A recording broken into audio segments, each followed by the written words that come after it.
Hello, everyone. This is Aran. I'm an educator of philosophy based in Austin, Texas. Today, I will have a conversation with my great friend Tren. Hello, Tren. Hi everybody, this is your friend Xuan. I'm a cultural historian for early medieval Europe and late medieval China. I'm also based in Austin, Texas. Good to be with you all today.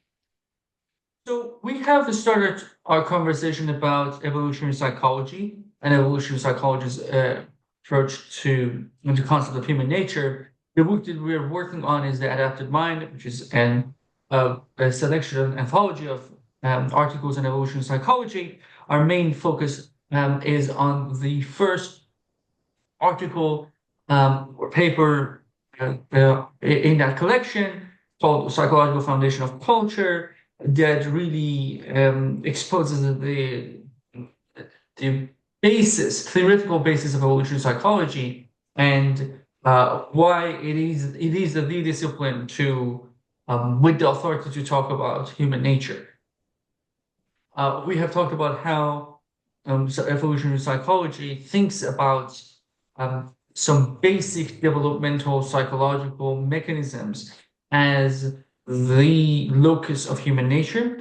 And as we discussed last time, they think that these psychological mechanisms are not just general capacities, they're content specific, for instance, regarding mating versus the transmission of information, and they and transcend cultural differences. They're pan-human, and they are explanatory rich when it comes to actually telling us what the meaning of certain cultural phenomena is.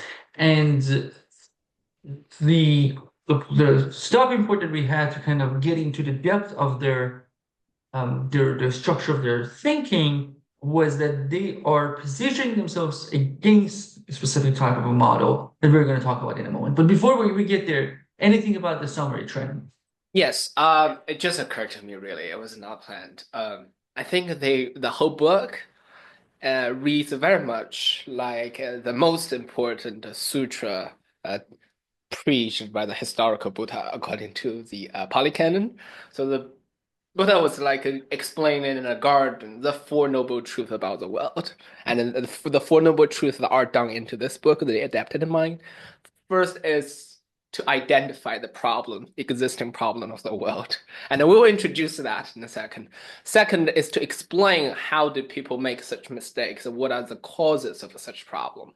The third is to provide an alternative, all-encompassing worldview where all such problems are no longer problem if you follow that model. And the fourth is the exact concrete way to turn that holistic worldview into a very specific problem solving. Namely, you have to identify content-specific psychological mechanisms that are underneath any particular cultural expressions. This is the way to reach nirvana, namely to get rid of one's dualistic worldview between culture and nature. I think yes, they are good disciples of the Buddha. Yes, That's a very funny and very weirdly accurate cultural comparison of seemingly vastly different projects. But if the evolutionary psychologists are correct, they're coming from the basic basic psychological mechanism as well. Good. So the thing that you hear, the authors of the first article of Adapted Mind cannot stop talking about their enemy, right? And it's understandable because they kind of want to define what they are like combating against. And that kind of contrast also kind of gives us an idea of what they want to offer. So, Trent, can you tell us a little bit about this enemy? yes. I think their section this in their first ground setting essay, there is a very substantial section criticizing what they call the standard social science model. And we put three pictures on the slide, the photos of Judith Butler, Clifford Geertz, the most important um, anthropologist of the phenomenology approach, namely interpreting cultural behaviors as kind of texts we can interpret. There's intrinsic meaning to each gesture, speech, whatever. But you must attune yourself to the specific logic of a specific culture to understand certain symbol. So there's a very clear relationship in Gert's idea between individual symbolic expression and the whole rationality of the cultural system. And the third one is Emile Durkheim, who is considered the founding father of modern sociology. And his main contribution is defending the position that sociology is a self-sufficient, self-referential discipline because the subject matter, the data, so to speak, is the social facts. And the social facts are sui generis, which is Latin for of its own kind, that you cannot explain a social fact with a reference to something outside sociology. You cannot use like natural history, thermodynamic law to explain why human beings like say worship deities, stuff like that. And I think there's great merit to that critical section. I think all those problems the evolutionary biologists identified in this section can be reduced to two main categories.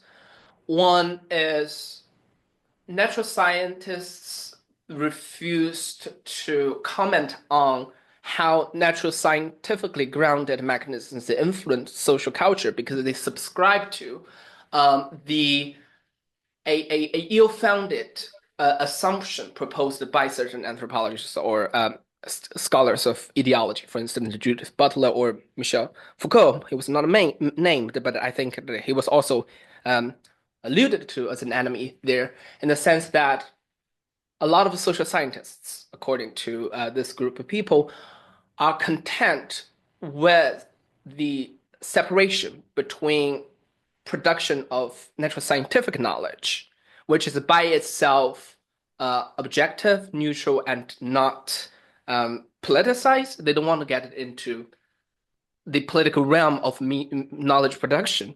And the role of explaining how each discipline produces knowledge and shapes this politics as well as social behavior is the duty of Kulturwissenschaftler, people like Foucault. So that according to them, they're using the exact language. They can't do their research in a very disinterested way with a good conscience. But that's very problematic because this assumes a certain dichotomy between culture and nature that social scientists take care of culture and natural scientists take care of nature, and the two are interacted only at the very most abstract level as human knowledge and the distribution and production of knowledge is a political process, about which natural scientists don't have any say. And they are arguing, in fact, we as evolutionary psychologists could remedy this dichotomy by pointing out the specific place where the two are interconnected, namely human mind or evolutionary psychology. We can use the natural scientific methods to actually explain how cultural differences come to be, things of that kind. And their criticism against the other two persons, I think, are very similar in the sense that they disagree that either culture as a rationalized symbolic system or society could are really are platforms for sui generis information or data, be it cultural symbols or social facts, which were defined and theorized by Geertz and Emile Durkheim. Instead, those were kind of epiphenomena, or at least the phenomena very much grounded and conditioned by certain mechanisms outside the realm of cultural anthropology or sociology. And evolutionary psychology has the potential, at least, to um, makes explicit what is kind of implicit or assumed or generalized in as an environment, irrelevant environment in these two disciplines, and bring them into a more integrated hierarchy of knowledges in which they make their contribution, but they do not have autonomy. So I think that's their own criticism. But as you mentioned, that two important figures are missing on the slide, Max Weber and Karl Marx, and we believe there's a reason behind. Maybe you can tell us how we think about this, and if you anything respond to what I just said, it will be very helpful. Yes.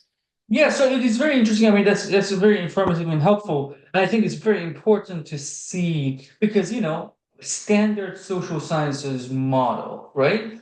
And when we think about the standard, I think there's a question like, who is who is thinking this is standard, right? Because Marxists don't think, or there are very important Marxists that wouldn't have or won't actually think that uh, Durkheim is making sense. Like there are important Marxist criticisms of, for instance, identity politics that is very much gets related to this point because they think that there is a problem with this kind of maybe relativization and kind of like rejection of some grand narrative by thinkers such as Judith Butler, right? So what I'm saying is that like there is something very interesting that like they identify as a standard social science model without kind of like acknowledging that someone like Weber or someone like Marx is tremendously important in modeling social sciences, right? So how standard is this standard model that itself is a issue? The point is that from a Marxist perspective, for instance, there are universal, there are pan-human, not just mechanisms, but just tendencies and needs and um, even values that are just very much present. There is that kind of a universal level already existed. So if you go to a Marxist and talk about like different societies, they will accept different cultural differences, but they think that there is a foundation of that behavior, and there is this cultural phenomenon can be described um, based on something more basic. And that more basic thing is the certain economic conditions in relation with modes of production. Now, I understand that evolutionary psychologists do not agree with that specific reductionism, or they don't need to, although they can. Um, but their structure is exactly the same, right? And there are social scientists that are also against reduction to natural sciences. So, like, I think what is missing here in this kind of image of the enemies is foundationalist social scientists that there are foundationalists in a different way from evolutionary psychologists by emphasizing a different universal, but the universal that they pick, unlike Butler, Durkheim, or Gertz, is not itself fluid, right? That universal, although not natural in the strict sense, it is very much universal and inflexible, or extremely stable. Right? I think this omission is not irrelevant, and there are like mentions of like anthropologists, if I remember correctly. Bloch is one of them that is mentioned in the article. But without any mentioning of Marx, which we just find it as a curious point. Now, we're going to return to this point about foundationism and these different forms of expressions of it, but I think we can now move on and see like what exactly in this approach to social sciences that they call a standard social sciences model, what exactly is that model is saying, and what is the problem, right? And in that regard, we kind of need to start with like the basic assumptions of the standard social science model, right? And one of the main things is that for them, biology is only there to provide the capacity for culture. The rest of human behavior is created through culture, right? Um, the architecture of human mind, as it is as an evolved structure, um, it's not the locus of organization. And I think organization is also an important concept, right? Like whatever organization a group of human beings end up having, or even like individual self-organization, that is a cultural achievement, right? That's how evolutionary psychologists think about the standard model, standard science and social science model. Um, And this is possible because, according to this model, brain is kind of content free, right? It's just like a maximally malleable blank slate, right? You still need a slate, right? But the slate doesn't have anything on it, right? You go there, you kind of like form it and say that here's the thing about mating, here's the thing about gender, here's the thing about economic conditions, here's about the thing about the status. Here's the thing about communication. And all these are culturally imposed, right? You can go to a different culture and you will see a radically different, or you should see a radically different set of learned behaviors. Uh, a constant, which is this biological endowment observable in infants, cannot explain a variable, right? Which is this kind of like differences in different cultures, right? And the authors mention, like, of course, Clifford Gertz, but also Robert Louis, who says that it's an interesting quote, and I think it's very much kind of like encompasses some important points.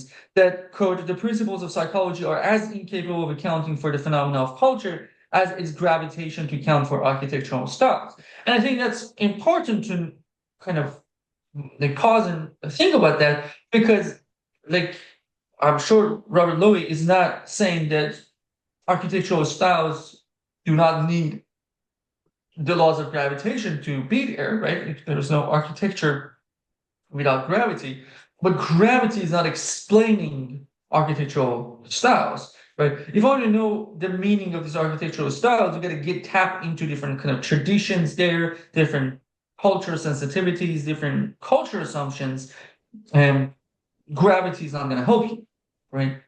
Um, and Gertz, in a different way, tells us the code to turn from trying to explain social phenomena by moving them into grand textures of cause and effect to trying to explain them by placing them into local frames of awareness. So this is kind of like a great point to revisit the kind of basic concern that we've had about like this kind of plane of causation, right? So according to evolutionary psychologists' framing of the standard social science model, the standard social science model thinks about causality, the plane of causality as disjointed, right?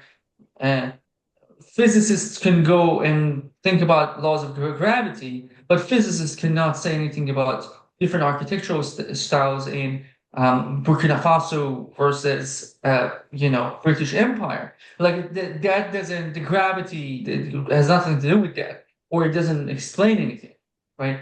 So if you want to know, if you want to explain things, you got to go inside, like situate yourself in the cultural space. Explanation of the behavior as it happens in that arena has nothing to do with any form of like foundational psychology because that quote unquote foundational psychology is nothing but capacity. We have capacity for culture, but culture is determining our behavior. It's giving content. Psychology is for, culture is content. And That is the basis of the standard social science model. Trent? Yes, yes. I love what you said. It's a great survey of the general assumptions of social scientific model according to their characterization. And I think what they're taking issue is very funny to me. I think they're launching a attack on the social anthropologists by pointing out that there's a very strong and unexplained new content assumption there that they created a few black boxes, like they give the black box the different names. Some call it this culture, some call it the process of socialization, some call it learning. So whatever meaning created or symbol articulated in human communication belong to that specific realm. And we don't need to think outside of the box to explain what's happening inside the box.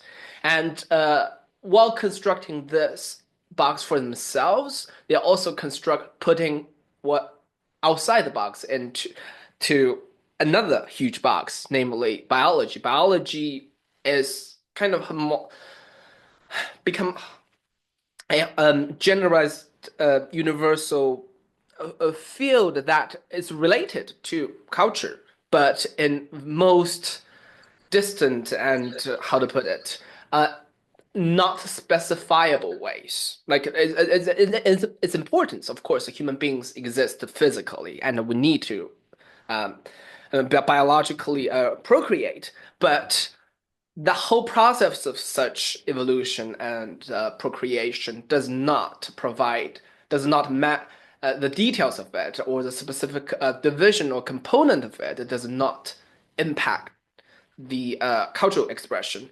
The whole thing influences culture only as an abstraction, namely its capacity. And I think they're launching such a new content kind of a critique against them.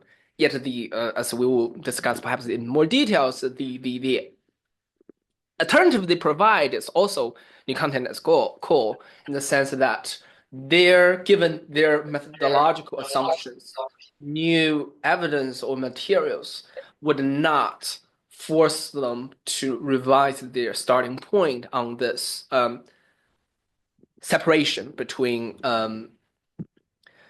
the content and also the content structuring filtering mechanisms of evolution. So that's what we have. We can move on, I think. Yes. Yes. And I think yeah, this kind of like boxing strategy and like the kind of like the locus of foundation itself is something that is relevant. And again, kind of like going back to the point about like Marx and Weber, be interesting to see like if we add those to this kind of a mix, then what's going to happen to this kind of the dichotomy that they create. That this is the standard social science model. Here's our model, but what happened to this other alternative that has a very different understanding of the quote boxes? Very good. Now there are when it comes to the standard social science model, we talked about like the basic assumption, but it's also worth just spending a little time about assumptions the social science standard social science model has on culture. What is culture, right? Which is becoming an increasingly more interesting kind of a concept, especially when we think about culture versus environment in general. But in any case, according to evolutionary psychologists, um, culture in this model is this kind of nearly group universal behavioral practices or beliefs or like maybe symbolic systems or informational substance of some kind that is transmitted through generations, right? And culture is bringing the content, and as Chen mentioned, also like the agency is under culture, especially when it comes to the organization of human life and behavior. And the fundamental concept is learning. And that's going to be important. Like culture is the kind of a thing that is learned and transmitted, right? Uh, it's not just there, but it's just kind of like It's not there in the way that brain is there, right? It's there in as a practice. We're just kind of like intertwined with different practices, and these practices kind of like carry us forward to certain spaces. And because a lot of things are learned, or we are essentially a learning kind of a creature, the individual is kind of more or less a recipient of their culture. Of course, they could kind of disrupt it in different ways, but they're shaped by it, right? And they're not bringing much to the arena originally. They are bringing their capacity for culture. That's all they're bringing, and the content is given to them, and now they have an identity, right? So their identity cannot be kind of characterized prior to culture or the project of culturalization or learning process. They are just they are the product of their culture. And I'm sure that even in the rather simplified version of this story that the evolution psychologists are saying, we're going to still think that individuals can disrupt the culture in one way or another. But I think the point that the evolution psychologists are trying to make is that the prior identity, pre-cultural identity of individuals do not matter. They're learned to behave a certain way, they will behave in that way. Maybe they become critical of them, maybe they start a conversation about it, whatever. But that's the basis.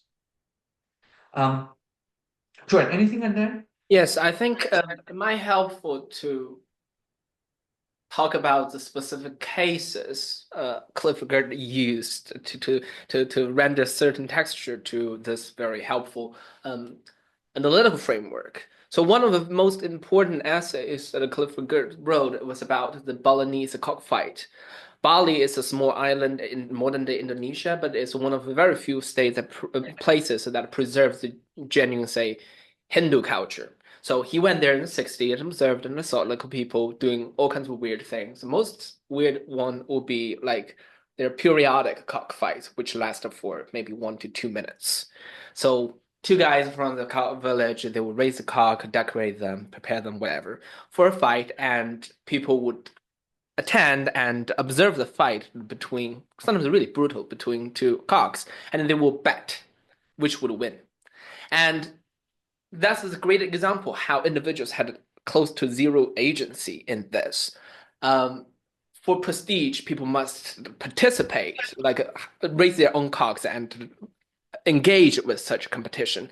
And it's not at all random who you bet, which cock you bet would win. It's usually those who are connected to you by blood or related to you, basically those with whom you share the same patronage system through family, work, everything. So it's everything somehow is predetermined in the sense that you might prefer a different cock because he looks like more beautiful, more impressive, or more likely to win, but you're still gonna bet your ally, your friend. Therefore, this kind of solidarity or who are your in groups, who are not your in groups, became articulated and crystallized in such concrete action. And people do that semi-consciously. And the kids observe their like parents are doing that and somehow reproduce the same pattern in the next generation. That's how certain cultural behaviors, pattern, group, alliance became self-reproduced across generations through concrete social practices. That's exactly how they characterize the evolutionary biologists, psychologists characterize as the concept of socialization or learning as the most important engine or like a driving force for the dissemination and preservation of culture. And that has absolutely nothing to do with our like nature, and individuals had a very, very minimum like agency in changing the system. They just like contributed to the manifestation of the cultural framework. So just I think might help to throw in a concrete example how cultural anthropologists used such model to interpret culture. Yeah.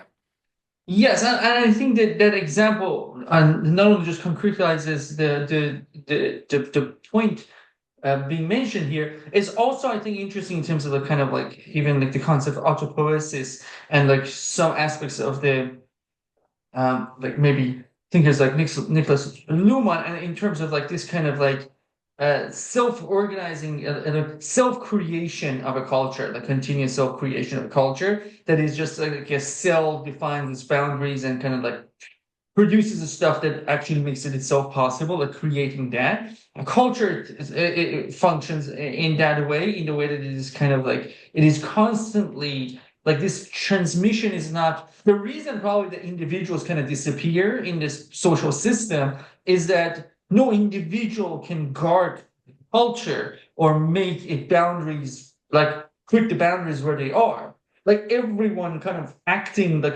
in very specific limited way is the kind of like part of that process of protection of that protection and transmission and learning of that culture. And I think just this all kind of like come together in terms of like that not only the natural side is not that important only as capacity, but the individual is not that important either. It's just like even change, cultural change is just about this kind of like shifting of social systems, not individuals actually coming in like this kind of a heroic romanticism just disrupts an order and create a new one. Yeah. So lastly, we can talk about and finally we can get to the point of like what is the problem that evolution psychologists have with the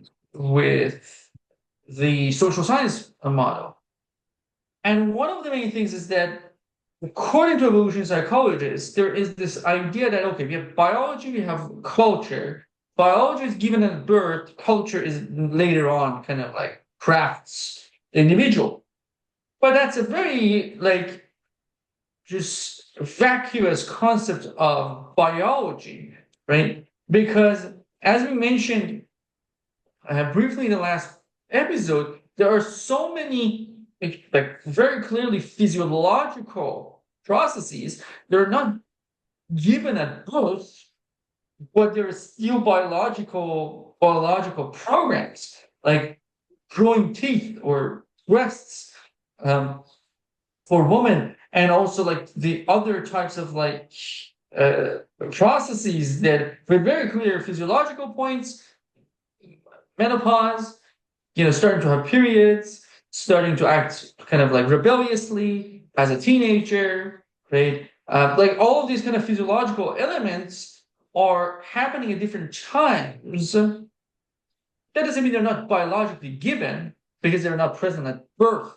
This whole birth idea is not really pointing at any sort of meaningful, uh, meaningful like direction, right? So one main problem with social science model is that okay, let's go observe infants. What do infants have? Oh, infants have these things. So the rest must be culture.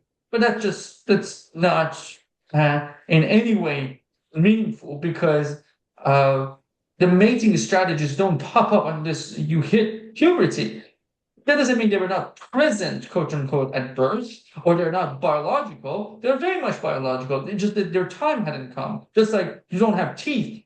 Teeth is not a cultural achievement, but it happens later on after someone is embedded in a culture. But it doesn't make it a cultural achievement, right? Just because this happens when culture is around doesn't mean the cause is the culture. The cause is someone else. And that is very much obfuscated when we think about biology as something that's given at birth. That's ludicrous. Um, Another thing that is very interesting is also kind of like shows itself in the different studies that are presented in the collection itself is that without the constraints of the pan-human psychological mechanisms, culture itself is impossible, right? And one of the kind of examples that they think with is the example of language, right? That it's true that there are different like millions of languages like have been throughout human history maybe emerging and disappearing, but language acquisition must have some universal element. Think of Chomsky, who mentioned a number of times in this paper too. that there must be some sort of a universal mental state that makes it possible for us to develop a language, right? And the explanation is quite simple. Like possibilities are infinite.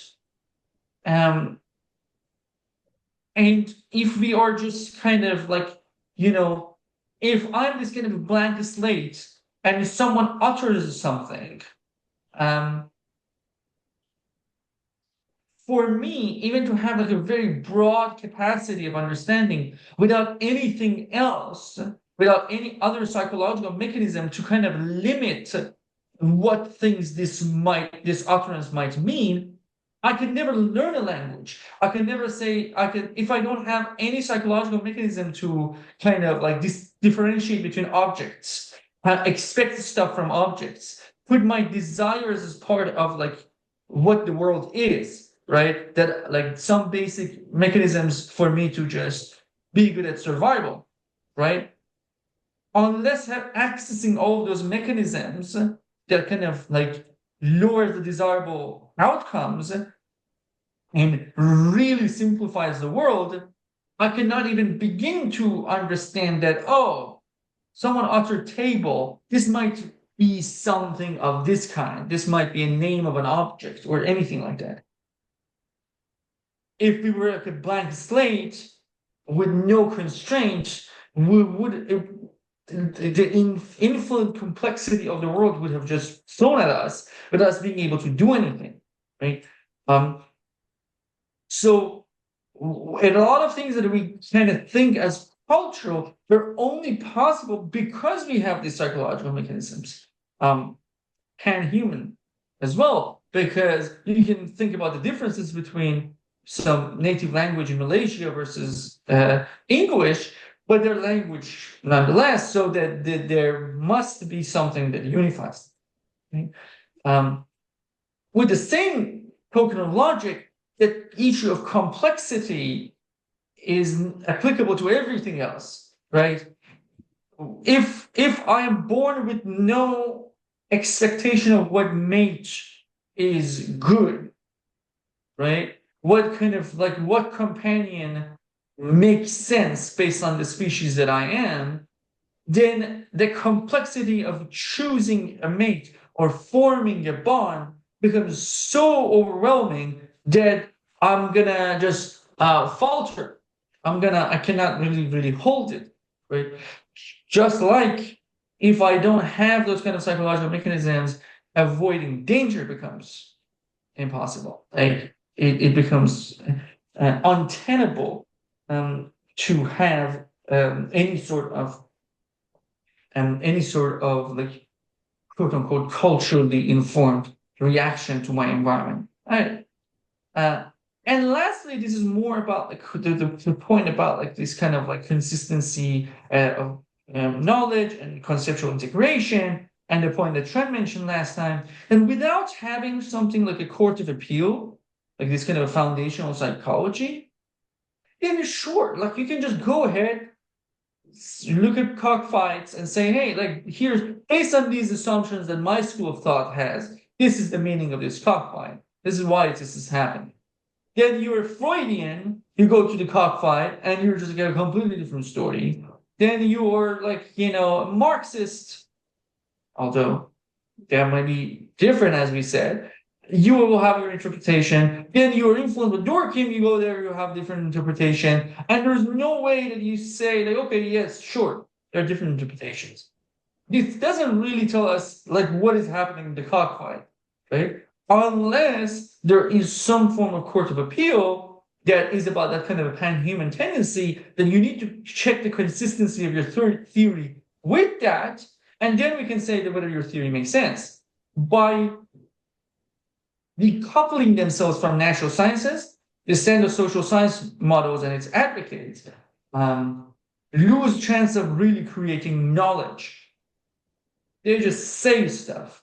Yeah, you can just have this kind of like if you go ahead and assume like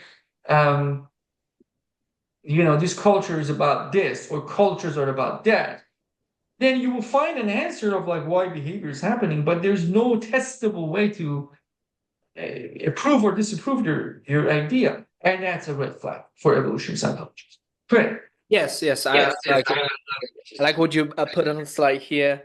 And I think together with launching such problems, they also specify what kind of alternatives they're looking for, very in a very concrete term.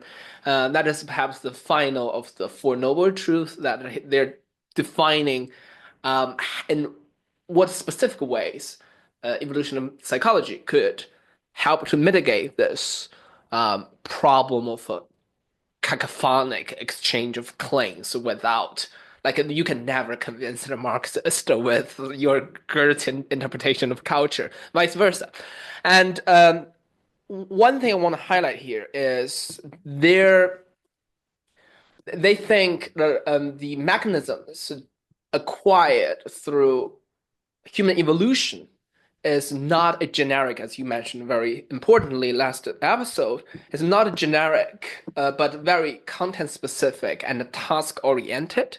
For instance, the evolution of eyes, evolution of human languages, they were matter of try and era accumulated to fulfill specific needs in human evolution for survivals. Those who individuals who had such a mutation or towards that direction acquired like even slight sense of like light or better way to reduce the complexity, infinite complexity of utterance into fewer possibilities. They have way more chance in outperforming their other members of the same species because they will have a tremendously powerful tool of enhancing interpersonal communication and and gathering information from the environment through their vision. So those using a very classical Darwinian interpretive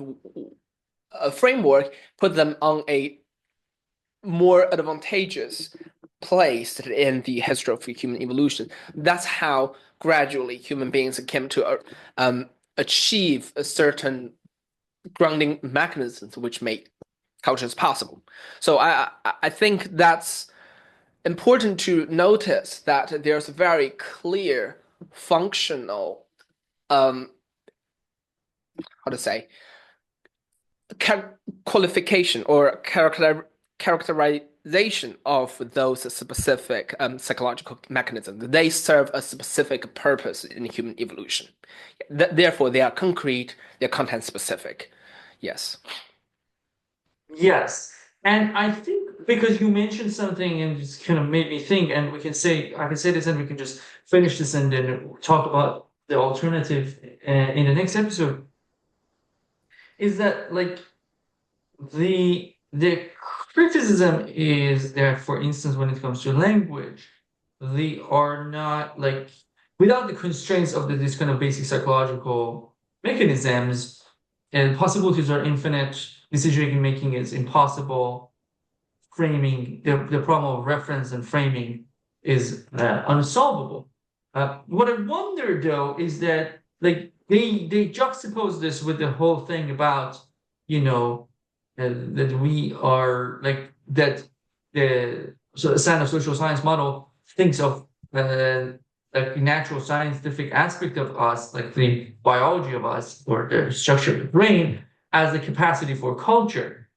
And I wonder if they're going to disagree with this point that yes, like there, that's the capacity for culture, right? That there are like these are psychological mechanisms, and an advocate of the standard social science model can accept that there are those constraints and they make language possible. But then once we have language, then we have the different cultures, and those are the things that shaped individuals there.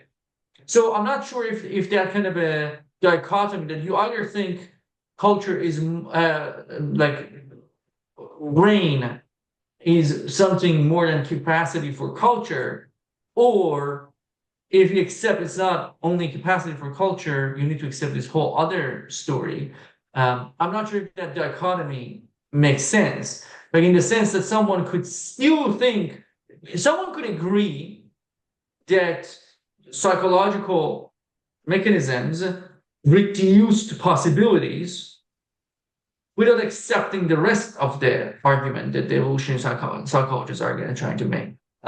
We can talk about that later on. I just wanted to point at the point, the criticism that they think like biology is only capacity for culture. Having that as a criticism and then saying this about language, I don't see that these two necessarily go against one another. I can see someone thinking that brain is about capacity for culture and accepting that, yes, that means possibilities are not infinite, but that doesn't mean anything more than that, right? I don't think that possibility is considered, right? Because again, like a universalist social scientist like Marx, I'm sure, would have accepted that there are certain like very biological points at place here. But then like there is another layer that is about not just that natural side, but it's about like social relationships of agents that constitutes this type of a relationship with like means of production, so on and so forth. Here's the universal. Here's a new universal that is not merely natural, right?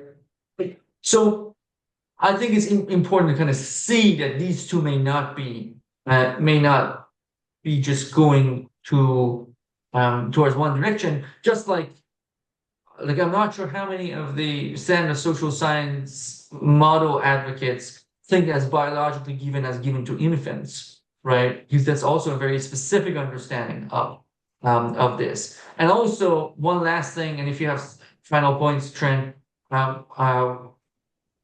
we'll finish with that, is that like I think it's one kind of possibility that is immediately not recognized here is that like think about a postmodernist, right?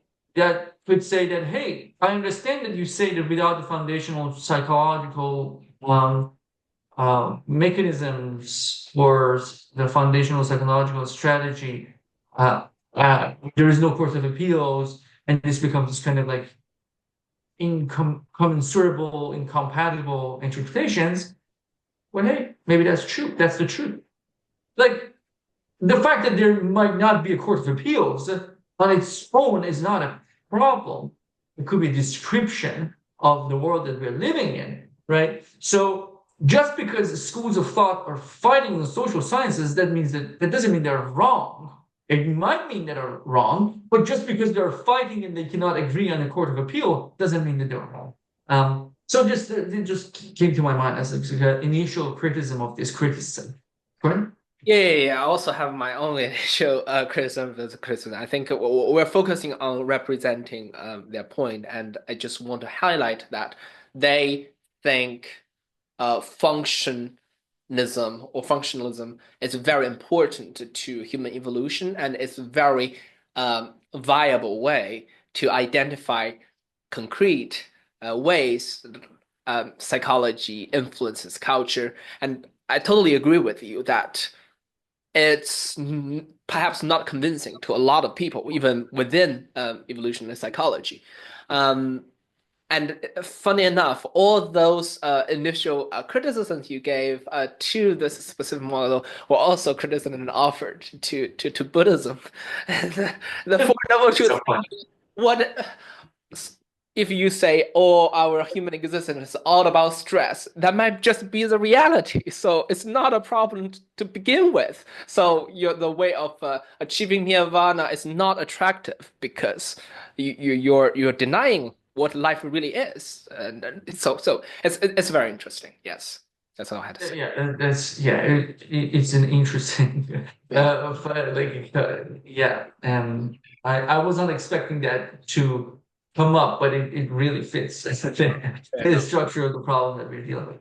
Okay, I think we can finish this episode and then kind of get into the model that the evolutionary psychologists really want to offer. Thanks for being with us. We're going to come back soon with the integrated model offered by evolutionary psychologists in response to the flaws of the standard social science. All right. Stay tuned. Thanks for listening. See you next time.